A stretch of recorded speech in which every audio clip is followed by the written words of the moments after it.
আজকে যে বিষয়ে একটু কথা বলবো সেটি হচ্ছে হাসরে মানুষের যে হিসাব হবে হাসরের ময়দানে, দুনিয়ার জীবনের শেষে আল্লাহর সামনে আমাদের সকলকে হাজির হতে হবে। এ বিশ্বাস করি তো ভাই না? হাসরের ময়দানে যে আমাদেরকে আল্লাহ রাব্বুল আলামিনের সামনে হাজির হতে হবে, আল্লাহ রাব্বুল আলামিন মূলত আল্লাহর সামনে উত্থিত এই মানুষগুলা বিচার করবেন রব্বুল আলামিন। চারটা ভাবে আমাদের বিচার হবে। কয়ভাবে? আজকে আমরা একটু জানার চেষ্টা করব এর কোন দলে থাকা আমাদের উচিত এবং আমাদের হালটা কি। একদম জাস্ট আপনাদের কাছে ছক বলে দিব, বর্ণনা আরেকদিন করব ইনশাআল্লাহ। চার ভাবে মানুষ আল্লাহ রাব্বুল আলামিনের কাছে বিচার ফায়সালা পাবে। এক নম্বর, একদল মানুষ বিনা হিসাবে আল্লাহ রাব্বুল আলামিনের কাছে ওই দিন জান্নাতি হিসাবে ঘোষণাপ্রাপ্ত হয়ে জান্নাতে চলে যাবে। আরেক দল লোক বিনা হিসাবে জাহান্নামের ঘোষণা পেয়ে জাহান্নামে চলে যাবে, তাদের কোনো হিসাব হবে না। তিন নম্বরে, একদল লোকের হিসাব হবে এবং হিসাব ক্লিয়ার করার পরে ওই লোকগুলোকে আল্লাহ জান্নাত দিবেন। আরেক দল লোক হিসাব হবে কিন্তু হিসাব হওয়ার পরে ফেঁসে যাবে, ফাঁসার পরে তাদেরকে জাহান্নামে দেওয়া হবে। তাহলে জাহান্নামে এবং জান্নাতে যাওয়ার এবং বিচার প্রক্রিয়ায় মানুষ কয় ভাগে বিভক্ত হবে? চার ভাগে। এখন আমরা কোন ভাগের মধ্যে আছি, আমাদের দুনিয়ায় চলাফেরা কোন ভাগের দিকে যাচ্ছে, এটার একটু আমাদের হিসাব মেলানো দরকার প্রিয় ভাইরা।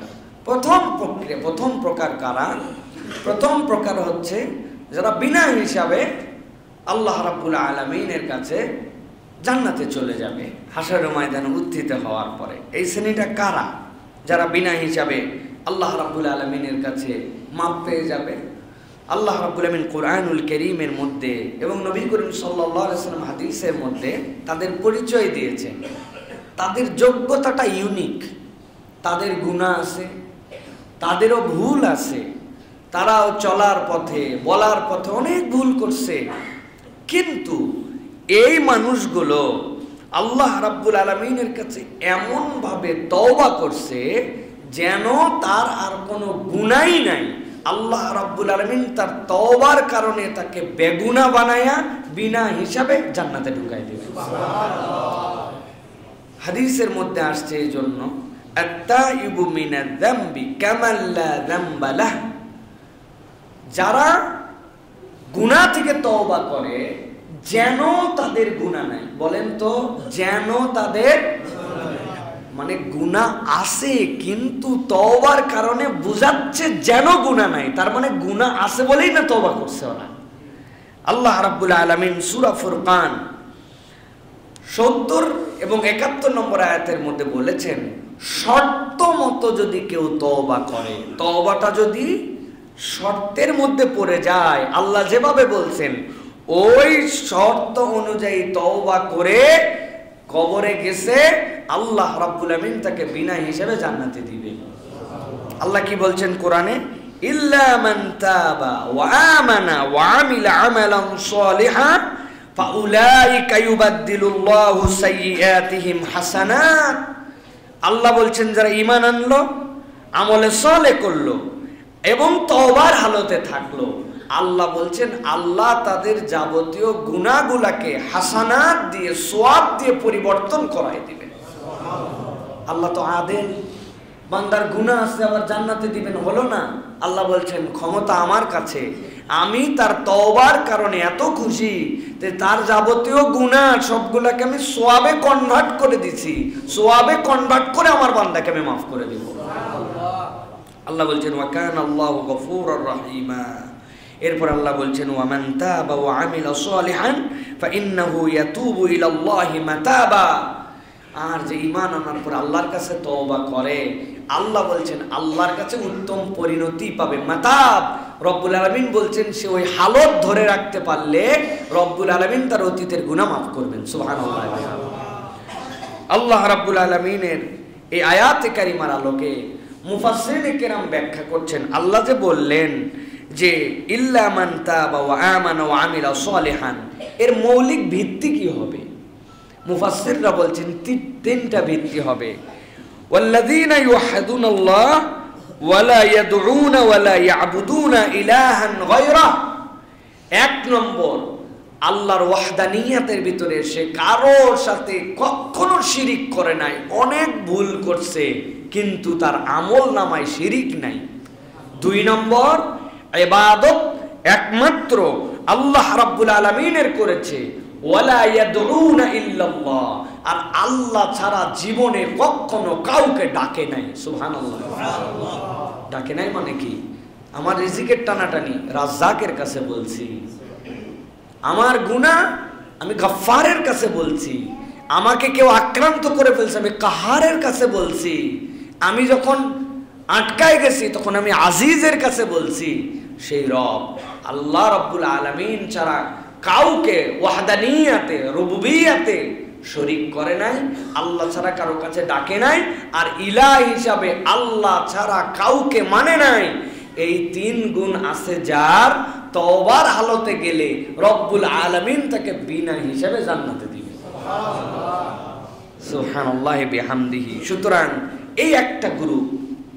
এখন বলেন ভাই, আমাদের কি এই তওবা করার সুযোগ আছে না নাই? এই গ্রুপে ঢোকার চান্স আছে না নাই? আপনি হিসাব করে দেখেন, সবচেয়ে সহজ গ্রুপ এইটা।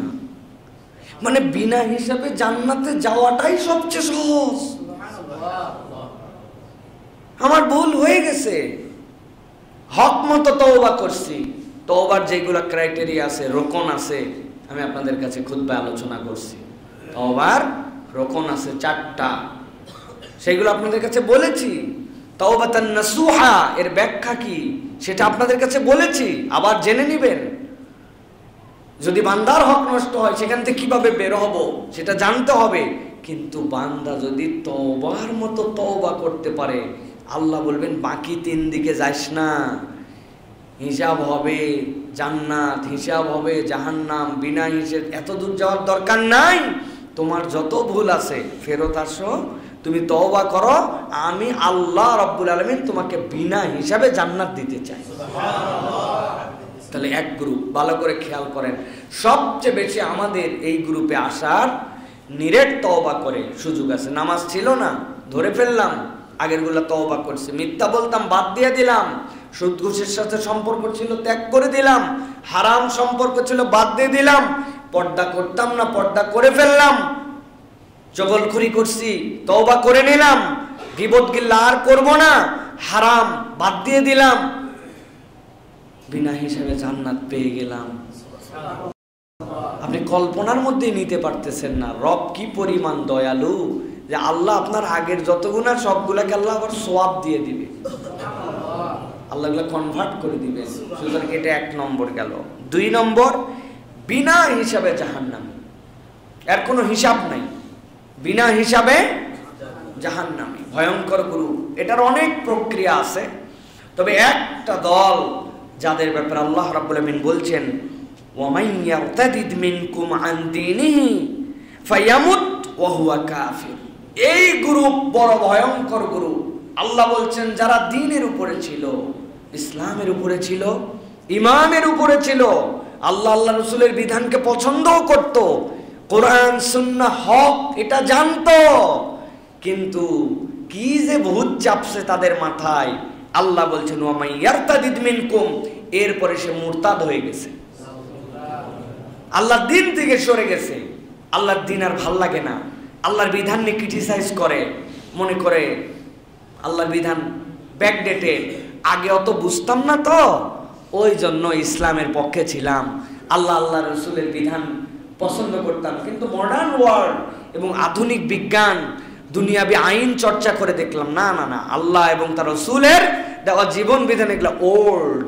আল্লাহ রাব্বুল আলামিন বলছেন ওয়ামান ইয়ারতাদিদ মিনকুম আন দীনিহি ফায়ামুত ওয়া হুয়া কাফির, এমন অবস্থায় যদি সে আল্লাহর দ্বীন থেকে সরে যায় তাহলে সে কুফরির মৃত্যুতে নিমজ্জিত হবে।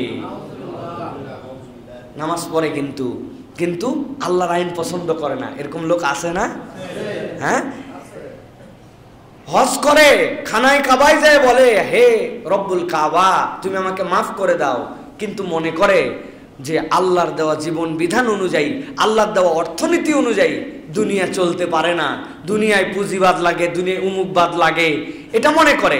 আল্লাহর দেওয়া জীবন ব্যবস্থা অনুযায়ী সংসদ চলতে পারে না, সংবিধান আমাদেরকে নতুন করে লিখতে হয় আমাদের নিজেদের জন্য। আল্লাহর দেওয়া সংবিধানের আলোকে আমরা নিজেদের মতো সাজায় নিতে পারি না, জনগণের মতামত লাগে সংবিধানের জন্য। আছে না ভাই? এই ধরনের টুপিওয়ালা, দাড়িওয়ালা, আব্দুল্লাহ, আব্দুর রহমান, আব্দুল খালেক, আব্দুল জব্বার আসেনি ভাই? আল্লাহ রাব্বুল আলামিন বলছেন ফাউলাইকা হাবিতাত আমালুহুম ফিদ দুনিয়া ওয়াল আখিরাহ। আল্লাহ বলছেন দুনিয়াতেও তাদের আমল শেষ, আখিরাতেও তাদের আমল শেষ। ওয়া উলাইকা আসহাবুন নারি হুম ফিহা খালিদুন। আল্লাহ বলছেন তারা জাহান্নামের মধ্যে কেবল ঢুকবেই না, আল্লাহ বলছেন এমন ঢুকবে কোনোদিন জাহান্নামের থেকে এদেরকে আর বের করা হবে না,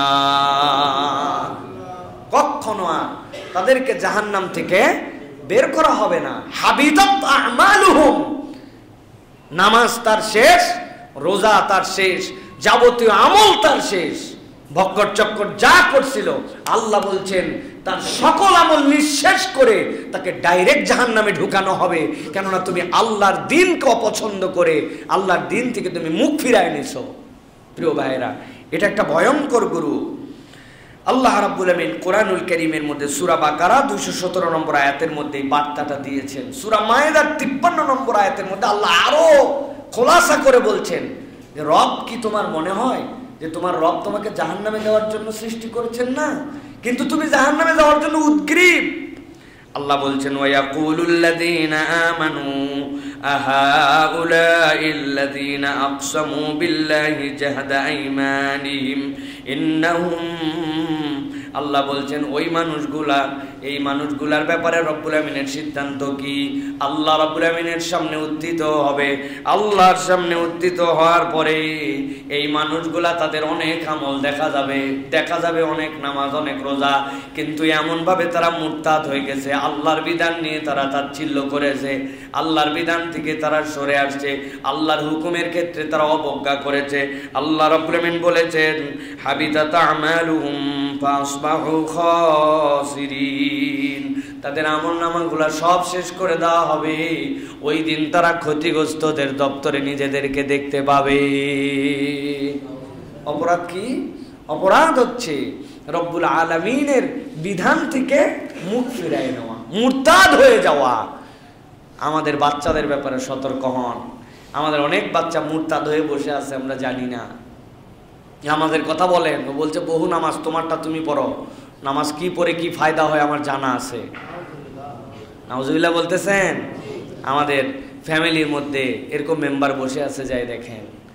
আমার বন্ধু বান্ধবের মধ্যে আমাদের এরকম অনেক বন্ধু বান্ধব আছে, আপনি দিনের কোনো একটা কথা বলবেন, সে পালন করতে পারে না, এক্সকিউজ দেখাবে না, উল্টা কথা বলে দিবে। ভাইরে, নবী দাড়ি রাখছেন, বলে রাখ তোর দাড়ি। দাড়ি রাখে যারা দেখছি না তাদের চেহারা কিরকম, সব আনস্মার্ট লাগে সবগুলা, তার কাছে এটা স্মার্টনেস লাগে না।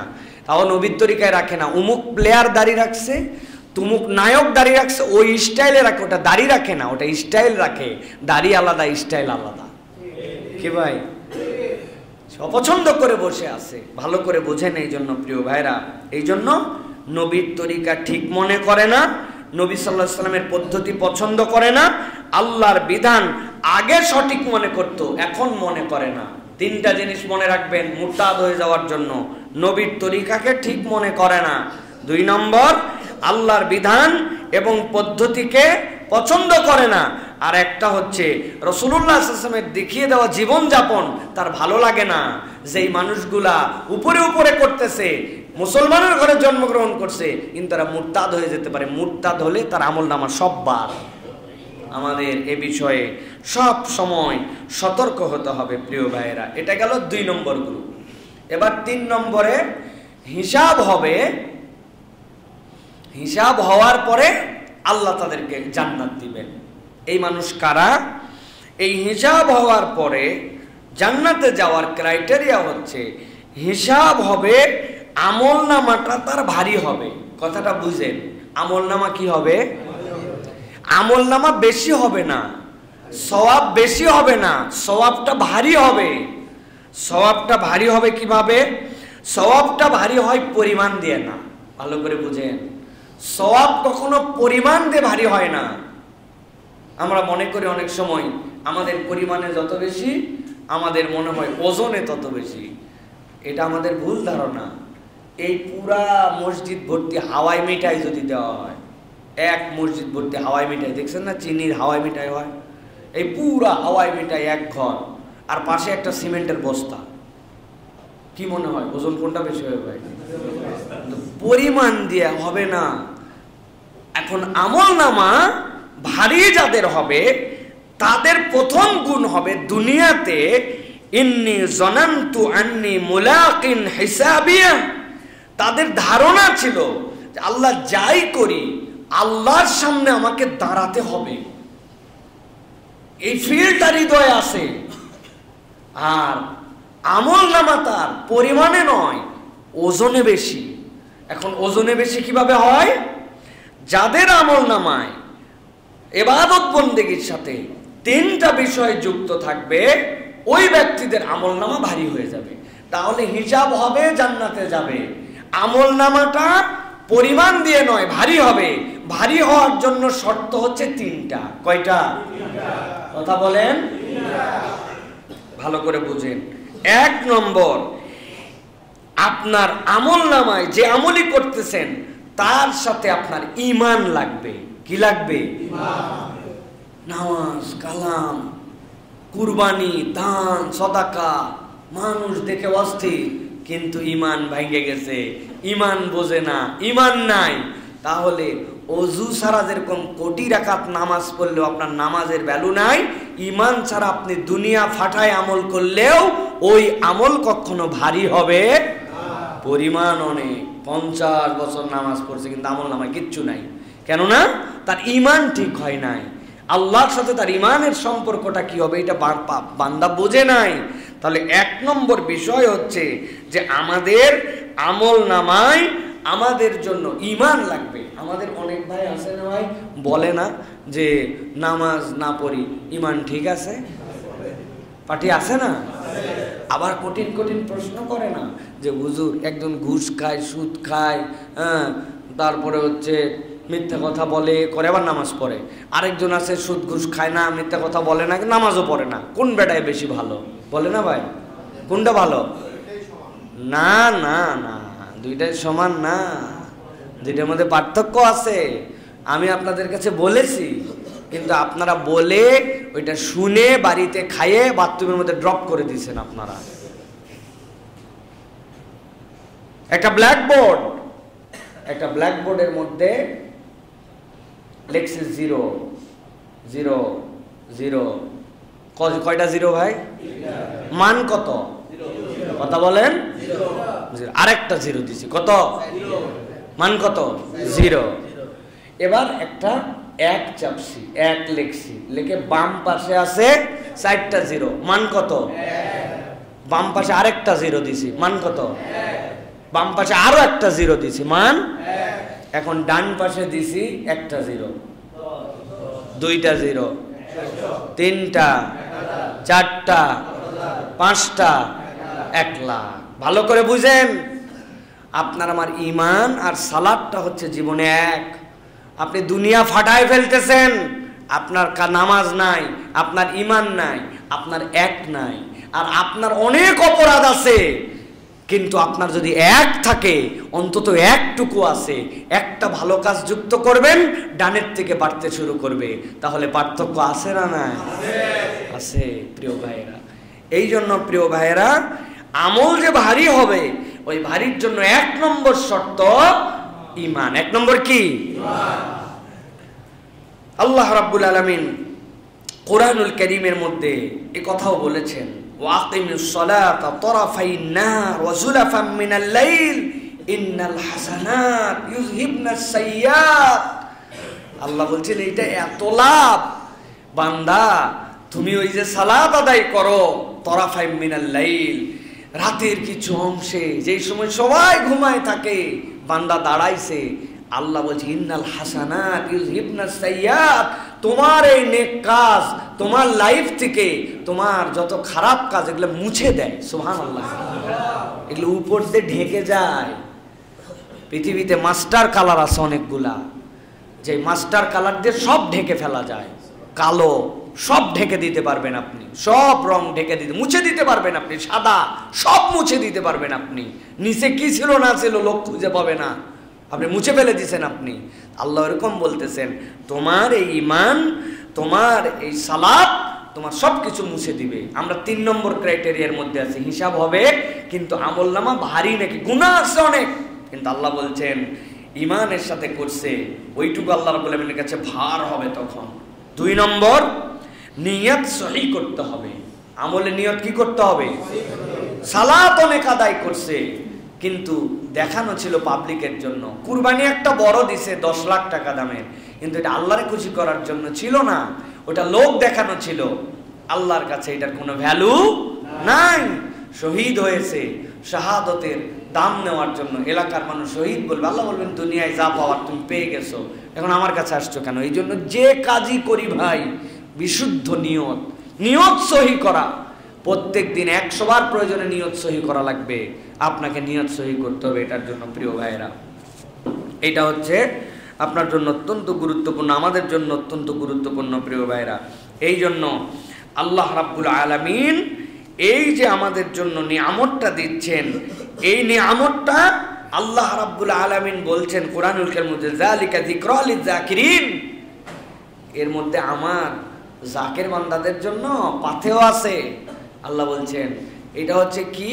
এইটা হচ্ছে আল্লাহ রাব্বুল আলামিনের পক্ষ থেকে দেওয়া আপনার আমার জন্য নিয়ামত। নিয়ামতটা হচ্ছে যে আপনার ওজন ভারী হয়ে যাবে ঈমান থাকলে আর নিয়তটা যদি বিশুদ্ধ থাকে। আর 3 নম্বরে যে কাজই করি মুহাম্মদ সাল্লাল্লাহু আলাইহি ওয়াসাল্লামের তরিকা অনুযায়ী হওয়া লাগবে। তরিকা কার? নিজে নিজে কিছু বানানো যাবে না। যদি যৌক্তিক জ্ঞান দিয়ে বানাই তাহলে তো চলবে না। জুম্মার নামাজ পড়ি আমরা, জুমার নামাজের মধ্যে আজান আছে, আছে না? কয়টা? 2টা। একামত আছে না? বলেন তো জুমার নামাজে মুসল্লি বেশি হয় না ঈদের? কথা বলেন। ঈদের জুমার নামাজে যদি 2 আজান হয়, একামত হয়, তাহলে ঈদের এত বড় একটা জামা। নবীজির সময় ভিন্ন কথা ছিল, তখন লোকজন কম ছিল, এটা পরিবেশ ছিল। এখন কত লোক, মহল্লা মহল্লায় ঘর বাড়ি শোনা যায় না। অতএব ঈদের আমরা একটা আজান দিব, সমস্যা আছে ভাই? কি সমস্যা আছে? কে ঠেকাবে? ঠেকানোর কেউ আছে? জুমা কমপ্লেক্সের মসজিদের মাইক, আমরা মুসল্লি বেটা দিলে কি সমস্যা? সমস্যা আছে না ভাই? তাহলে আমরা এটা বুঝি। আচ্ছা না হয় জুমা বাদ দিলাম, ধরেন আমরা নামাজের মধ্যে এই যে জোহর নামাজ, আসরের নামাজ, এগুলা নামাজ পড়ি, নামাজের মধ্যে সূরা ফাতিহা আছে, নামাজের মধ্যে কিরাত আছে, আছে না ভাই? রুকু আছে না? সিজদা আছে না? আহা, আপনাদের কাছে আমি ওসিয়ত করে গেলাম, আমি যদি মরে যাই আর আপনারা যদি খবর পান যে আব্দুল্লাহ সাইফুল্লাহ মারা গেছে, তাহলে আমার জানাজার নামাজে অন্তত রুকু সিজদা দিয়েন। দিবেন না ভাই? কেন, কি সমস্যা? ওই সময় না হয় নবীজি এমন জায়গায় নামাজ পড়ছে, নিচে পরিবেশ খারাপ ছিল, সিজদা দেওয়া যেত না। এখন আমরা মসজিদের ভিতরে মাঠ নাই জন্য মসজিদেই আমরা জানাজার নামাজ পড়তেছি, অতএব আমরা একটু রুকু সিজদা দিব, কি সমস্যা? সমস্যা আছে? আহা, আমরা এইটা বুঝি যে আমরা জানাজায় আমরা রুকু সিজদা দিব না, ঈদে আমরা আজান দিব না, একামত দিব না, এইটা নবীর তরিকার মধ্যে, এইটা আমি বুঝলাম। কিন্তু অনেক জায়গা আছে যে জায়গায় নবীর তরিকা আমি আর বুঝি না, ওই জায়গায় আমি পণ্ডিতি খাটাই। ওই জায়গায় কিছু বললেই তখন বলে আমার হুজুর কি বুঝতো না, আমার পীর সাহেব কি বুঝে নাই, এতদিন ধরে চলে আসছে, সমস্যা কোথায়? আছে কিনা? ভালো করে বুঝেন, কিয়ামতের দিনে 3 নম্বর শ্রেণী আমলে বাম্পার, কিন্তু নবীর তরিকায় হয় নাই, আল্লাহর কাছে 1 চুল ওইটার দাম হবে না, 1 চুল দাম হবে না।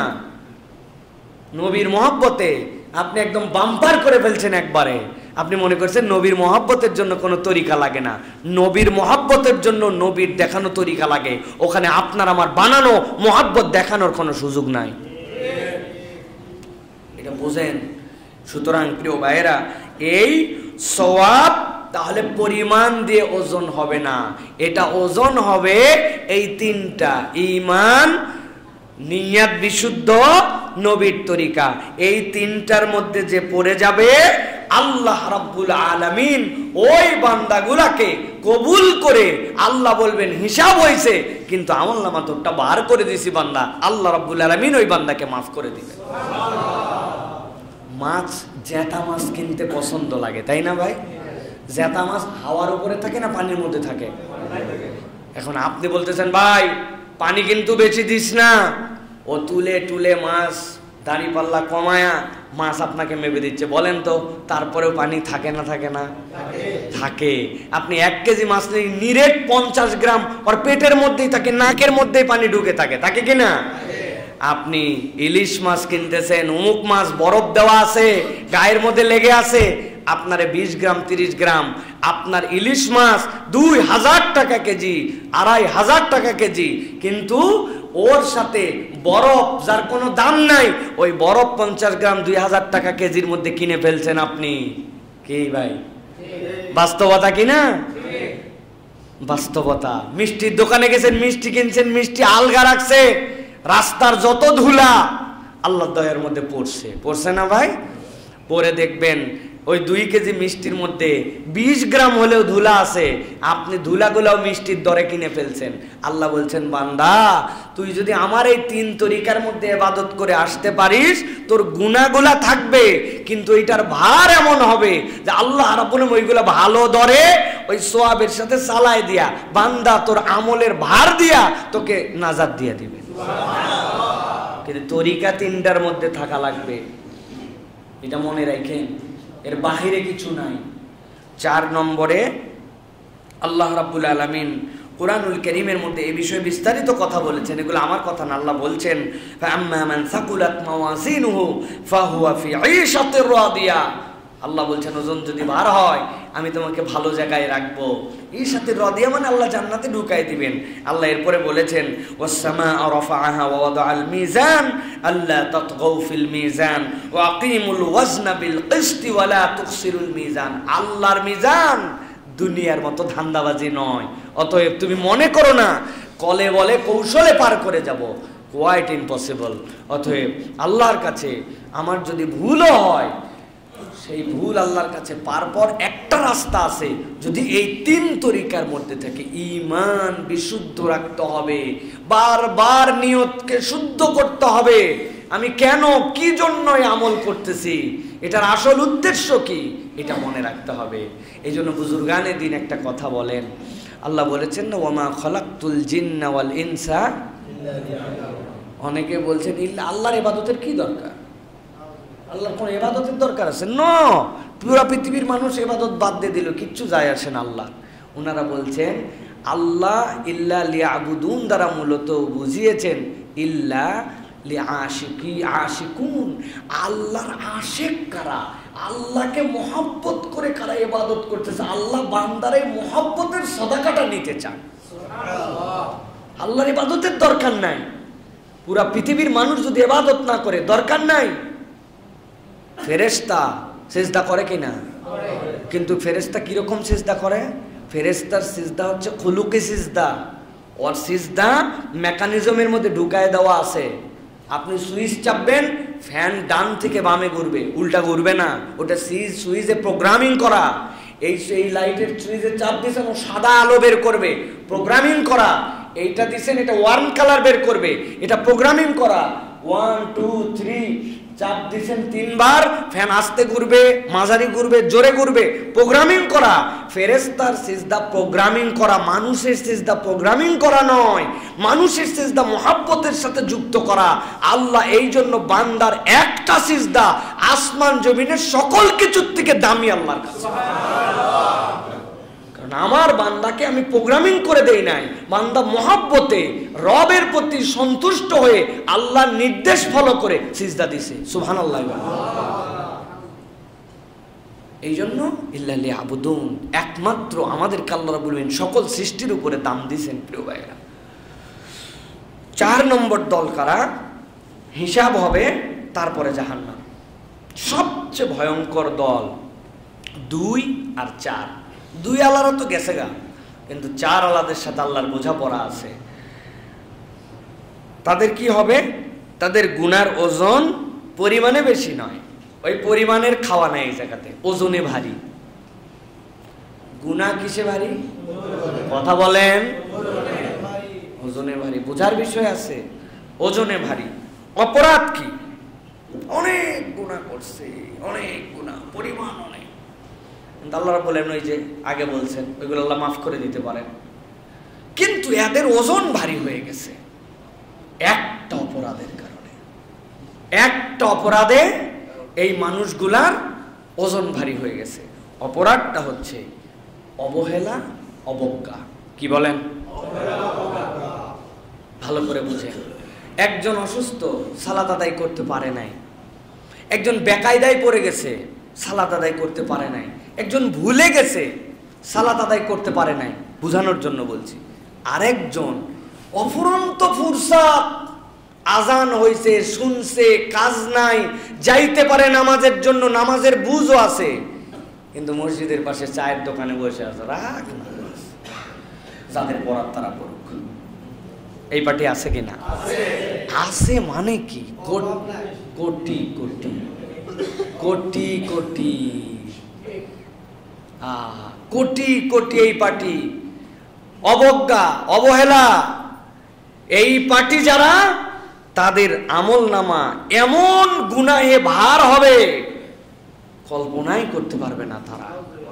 এই জন্য অবজ্ঞা এবং অবহেলা, খেলাধুলার ওসিলায় নামাজ বাদ দিয়ে দিছে, ঘুমের ওসিলায় নামাজ বাদ দিয়ে দিছে, দুনিয়ার একটু বিনোদনের ওসিলায় পর্দা বাদ দিয়ে দিছে, দুনিয়ার একটু ব্যবসার ওসিলায় সুদের কারবারে লেগে গেছে, দুনিয়ার একটু সামান্য টার্গেটে মিথ্যার মধ্যে। হ্যাঁ, মিথ্যা বলা যাবে না, জানে দারু ভাই, আমিও জানি ভাই, কিন্তু আসলে পরিবেশ তো তুমি জানো না, পরিবেশের কারণে বলতে হয়। অবজ্ঞা কি? খুব সাবধান ভাই, ভারী হয়ে যাবে। একটা ওয়াক্তের সালাত তার জাহান্নামে যাওয়ার জন্য যথেষ্ট হয় যদি অবজ্ঞার সাথে সেটা ত্যাগ হয়, অবহেলার সাথে যদি সেটা ত্যাগ হয়, জাহান্নামে যাওয়ার জন্য এমন ভার হবে এটা, এই ভারী পরিমাণ দিয়া মাপ করা যাবে না। আল্লাহ রাব্বুল আলামিন বলেছেন, ওয়া আম্মা মান খাফফাত মাওয়াজিনুহু ফাউম্মুহু হাওিয়া। সূরা জারিয়ার মধ্যে আল্লাহ রাব্বুল আলামিন বলে দিয়েছেন, যদি তার ওজন হালকা হয় আর উপায় নাই, একদম যাওয়া লাগবে জাহান্নামের মধ্যে, এর কোনো উপায় নাই। আল্লাহ রাব্বুল আলামিন এই বান্দাদের জন্য যখন এই পরিবেশ করবেন, ওই বান্দাদেরকে তখন আল্লাহ রাব্বুল আলামিন জিজ্ঞাসা করাবেন। 3টা জিজ্ঞাসা তাদের কাছে, 3 ভাবে প্রমাণ নেওয়া। এই গুনাহ করছিলি না? গুনাহ করছিস না? বলে না আল্লাহ, আপনি যা দেখাচ্ছেন এগুলো কোনো অপরাধই নাই, আমাদের কোনো অপরাধ নাই।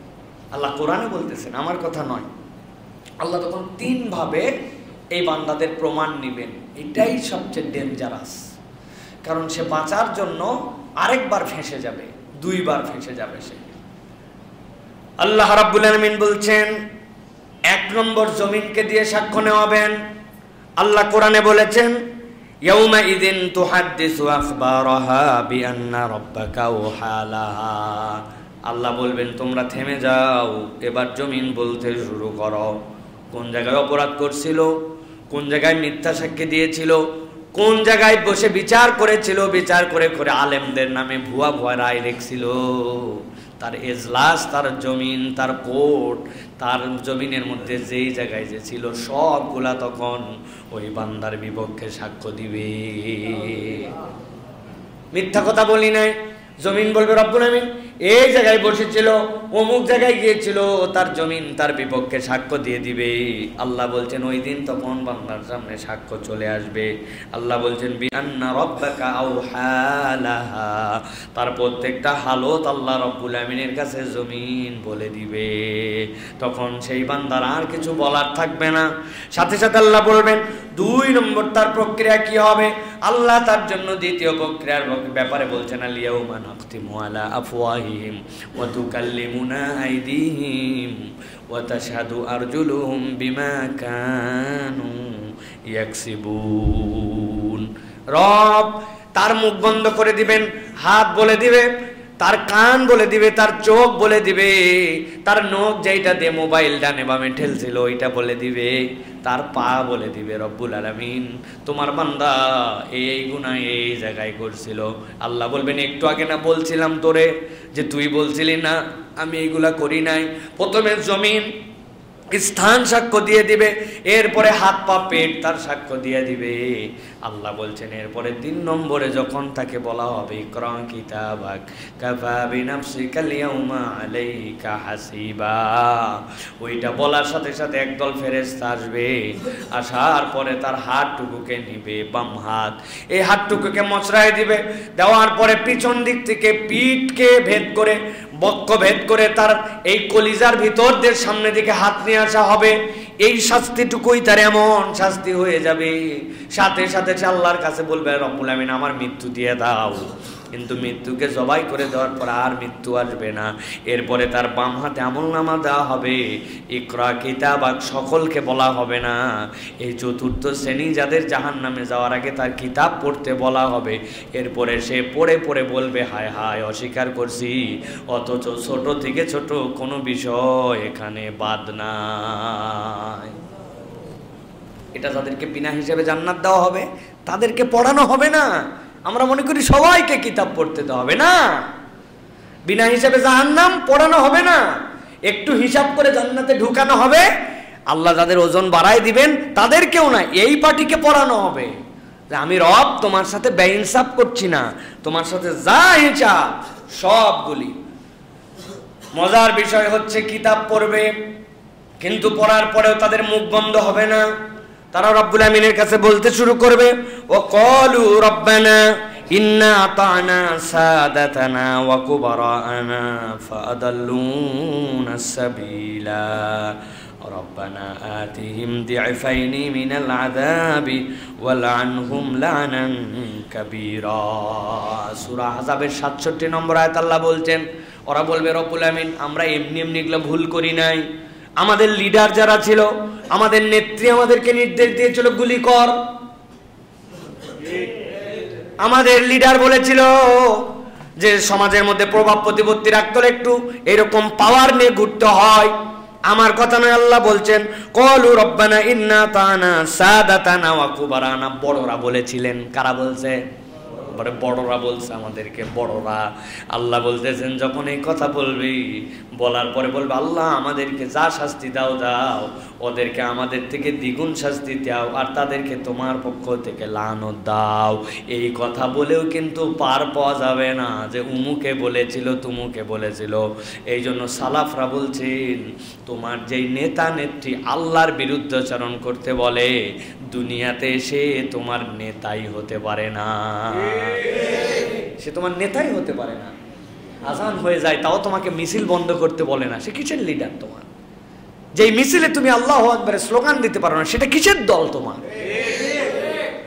কিসের লিডার তোমার? যে লিডার ইসলামের আইনের পক্ষে তোমাকে শপথ নেওয়াতে পারে না, কিসের দল সেটা তোমার? ওটা তোমার দলই না। সুতরাং আমি বললাম যে আল্লাহ উমুক উমুক আমাকে বলছিল, আল্লাহ বলল ও আচ্ছা ঠিক আছে, তাহলে তোমার দোষ নাই, তো বড়রা বলছিল ঠিক আছে, তুমি সাইডে যাও। জি না, ডবল ধোলাই হবে, তখন ধোলাই ডবল হবে। এটা শুনছিলি কেন? ওর কথাই তো তোর শোনার কথা না, প্রিয় ভাইয়েরা। এই জন্য আল্লাহ রাব্বুল আলামিন এরপরে তাদেরকে বলবেন ফাখুযু ফাকুল্লু সুম্মাল জাহিমা সাল্লু সুম্মা ফি সিলসিলাতিন যারউহা ৭০ যিরান। ৭০ হাত লম্বা জিনজির দিয়া কোমরের মধ্যে বাইদা বলবেন এদেরকে জাহান্নামে নিক্ষেপ করে দাও। ভাই ডাইরেক্ট যেগুলো জাহান্নামে গেছে তাও চলে গেছে, কিন্তু যারা এত হিসাব কিতাবের পরে যাবে এদের যে কি জিল্লতি, এর কোনো শেষ নাই। অতএব আমরা যদি এখন একটু ক্ষুদ্র সময়ের মধ্যে যে আলোচনা করলাম বিশ্লেষণ করি যে 4 দল, এক দল সরাসরি জান্নাত সরাসরি জাহান্নাম, হিসাব করে জান্নাত হিসাব করে জাহান্নাম। তা আমাদেরকে এই জন্য সব সময় চিন্তা করতে হবে যে ভাই যাই হোক কখনো যেন আমার ওই মাছের থেকে বরফ যেন বেশি না হয়ে যায়, হ্যাঁ, মিষ্টির থেকে ধুলা যেন বেড়ে না যায়। ধুলা একটু থাকবেই রে ভাই, অপরাধ একটু হয়েই গেছে, কিন্তু সওয়াবের পাল্লা যেন আমার ভারী হয়, আমি যেন ইমানে মজবুত থাকি, নিয়ত যেন বিশুদ্ধ হয়, আমি যেন কখনো নবীর ইতাআতের বাইরে না যাই, আর কখনো যেন অবজ্ঞা করে আল্লাহর কোন ইবাদত বাদ না দেয়। অবজ্ঞা, হেয় করা, গায়ে মাখে না, এটা সবচেয়ে করুণ পরিণতি হবে তাদের জন্য। আল্লাহ রাব্বুল আলামিন যেন আমাদেরকে বিনা হিসাবে জান্নাতে যাওয়ার তৌফিক দান করেন। আল্লাহ আমাদের আশা বসাকে যেন কবুল করেন।